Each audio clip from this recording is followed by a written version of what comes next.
မင်္ဂလာပါဒီဗီဒီယိုမှာတော့ PDF file တစ်ခုကို edit ဘယ်လိုလုပ်ရလဲဆိုတာပြပြပေးသွားမှာဖြစ်ပါတယ်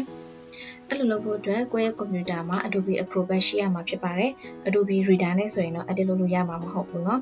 ဆိုတော့ Adobe Acrobat ကို download ဘယ်လိုလုပ်ရလဲဆိုတာကို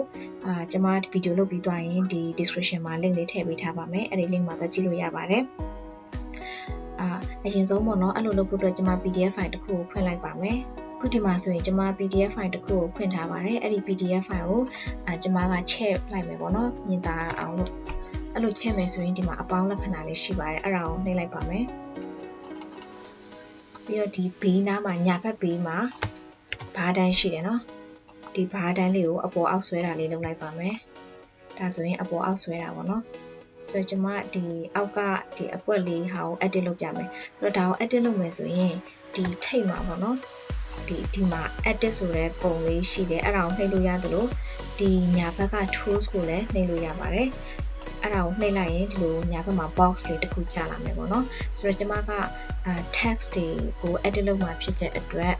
ဒီ content editing အောက်က edit text and image ကိုကျွန်မနှိပ်လိုက်ပါမယ်အဲ့ဒါကိုနှိပ်လိုက်တဲ့နဲ့ဒီမှာအကွက်လေးပုံစံပေါ်လာတယ်ပေါ့နော်အဲ့ဒီအကွက်လေးပုံစံနဲ့မမြင်ချင်ရင်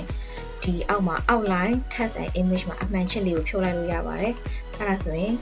မပေါ်တော့ဘူးပေါ့နော်ဒီအမှန်ချစ်လေးကိုပြန်နှိပ်လိုက်မယ်ဆိုရင်ဒီမှာ text box လေးပေါ့နော် outline box လေးပေါ်လာတယ်ပေါ့နော်ဆိုတော့ edit လုပ်မယ်ဆိုရင်ဒီလို box လေးမြင်ရတာပိုအဆင်ပြေပါတယ်နော်ဟုတ်ပြီဒီမှာဆိုရင်ကျွန်မဒါကို edit လုပ်ချင်တယ်ဆိုရင်ဒါကိုဒီလိုဖြတ်လိုက်လို့ရတယ်ပေါ့နော်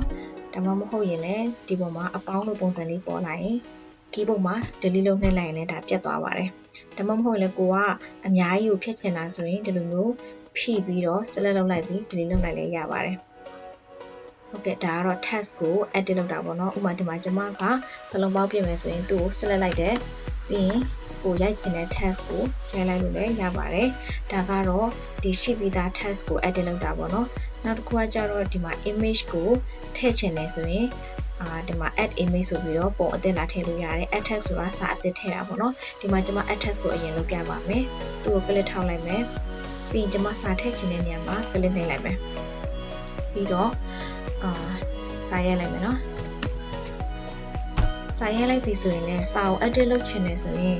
ဒီ format အောက်မှာ text ရွေးလို့ရပါတယ်နော်ဒီမှာဒါလေးကိုတစ်ချက်နှိပ်လိုက်မယ်နှိပ်ပြီးတော့ဒီမှာ text လေးတွေကိုပြောင်းလို့ရတယ်ဒါပေမဲ့တခုအရေးကြီးတာကို text ကိုပြောင်းမယ်ဆိုရင်တော့ကိုပြောင်းချင်တဲ့ text ကို select လုပ်ရမယ် select လုပ်ပြီးတော့ဒီမှာပြောင်းရမှာဖြစ်ပါတယ်အဲ့ဒါမှာ text ပုံစံပြောင်းပါပေါ့နော်အကယ်၍ကိုက font size ကိုပြောင်းချင်တယ်ဆိုရင်အောက်နားလေးမှာ font size ပြောင်းတဲ့နေရာလေးရှိပါတယ်ဒါဆိုရင် font size တွေပြောင်းရမယ်ပေါ့နော်ပြီးတော့နောက်တစ်ခုကကြတော့ဒီမှာ text color ပေါ့နော် text color အနီရောင်ပြောင်းလို့ရတယ်ဒီမှာသူပေးထားတဲ့အရာအများကြီးရှိတယ်ပေါ့နော်ကိုစိတ်ကြိုက်ပြောင်းလို့ရတယ်ခုနကကျွန်မ edit လုပ်နေနေပေါ့နော် Acrobat က hand ဖြစ်သွားတယ် hand ဖြစ်သွားတော့save မဖြစ်သွားဘူးပေါ့နော်ဆိုတော့ကျွန်မဆက်ပြီးတော့လုပ်ပြပါမယ်ဒီမှာဆိုရင် add text ကစာအသစ်ထည့်တာပေါ့နော်စာအသစ်ထည့်လိုက်ရင်ဒီမှာပြောင်းသွားတဲ့ဒီ format လေးတွေပေါ့နော်ဒီမှာ format ဒီအောက်နာလေးမှာ format တွေအများကြီးရှိတယ်အဲ့ဒီမှာကိုလိုတဲ့ပုံစံလေးတွေပြောင်းလို့ရတယ်နောက်တစ်ခုကကျွန်မ add image ကိုနှိပ်ပြပါမယ် add image ကိုနှိပ်လိုက်မယ်ဆိုရင်ဒီမှာကိုထည့်ချင်တဲ့ပုံလေးတွေပေါ့နော်ထည့်လို့ရပါတယ်ဒီမှာဆိုရင်ကျွန်မ screenshot ရိုက်ထားတဲ့ပုံတစ်ခုကိုထည့်လိုက်မယ်ဒီပုံလေးကို site လေးဒီမှာချုပ်လိုက်မယ်နော်ချုပ်ပြီးတော့ဒီမှာပုံမှာထည့်လို့ရတယ်ပေါ့နော်ဒါကတော့ပုံကိုထည့်လိုက်ပြီးသွားရင်ဒီလိုကိုလိုadjust လုပ်လို့ရပါတယ်နော်ဟုတ်ကဲ့အခုအဓိကပြပြပေးသွားချင်တာကတော့ PDF file edit ဘယ်လိုလုပ်ရလဲစာသားတွေဘယ်လိုပြင်လို့ရလဲပြီးရင်ဘယ်လိုအသစ်ပုံတွေပဲဖြစ်ဖြစ်စာတွေပဲဖြစ်ဖြစ်ဘယ်လိုထည့်ရလဲဆိုတာကိုပြပြပေးသွားတာပဲဖြစ်ပါတယ်အားလုံးတို့အကျိုးရှိမယ်လို့မျှော်လင့်ပါတယ်နောက်ဗီဒီယိုမှာပြန်လည်တွေ့ကြပါမယ်